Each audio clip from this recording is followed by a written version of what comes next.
Good morning Year 3 and welcome to our first English lesson for this week. So we are still focusing our learning on fables, and in particular we're going to be looking in more detail and doing some more work on the story War and Peas by Michael Forman. And today you are learning to use conjunctions to extend and explain your ideas. So we're going to read the book again.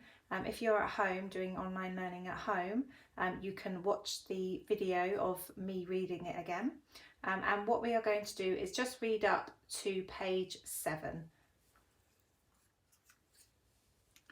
So if you have read up to page 7, you'll notice that that is the page where they first discover or encounter the rich king's land.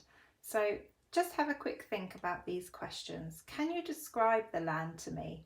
What kind of cakes can you see? What's your favourite type of cake? I've created a word bank for you just to help you with your ideas, but obviously if you've thought of any different ways to describe this land, then feel free to add them to your own word bank. But there's lots of adjectives that we can use, so creamy, fruity, fluffy, moist, chocolatey, crumbly, light. Okay, so all of these really good adjectives to help you when you are describing that land. Today, what I would like you to do then, in order for us to be able to meet that learning objective of using conjunctions to extend and explain ideas, is using pictures of food from magazines. If you had a chance to collect them over the weekend, I'd like you to create your own imaginary land and write a description of it.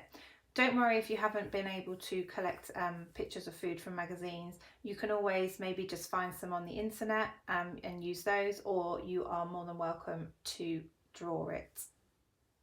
When you're writing your description of your imaginary land, make sure that your sentences are clear and you use a range of interesting vocabulary and conjunctions. Okay, so here's an example to help you, and I've underlined the conjunctions so that you know what they are. Welcome to my land.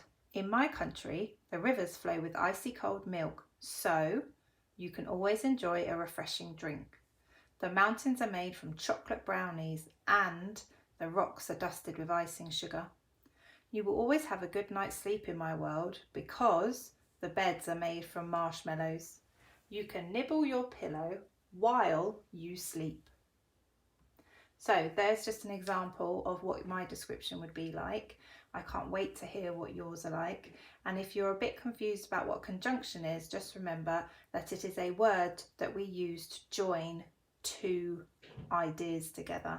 So the conjunctions that I've used in my example are so, and, because, and while.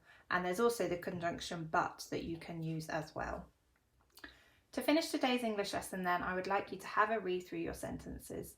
Now, in order for us to be able to have met the learning objective, which was to use conjunctions to extend and explain ideas, you need to make sure that your sentences make sense and that you have included adjectives and conjunctions in your writing. I also want you to check for capital letters and full stops. So make sure that all your sentences begin with a capital letter and that they end with a full stop. I'm really looking forward to hearing some of these and seeing some of these Year 3. Well done.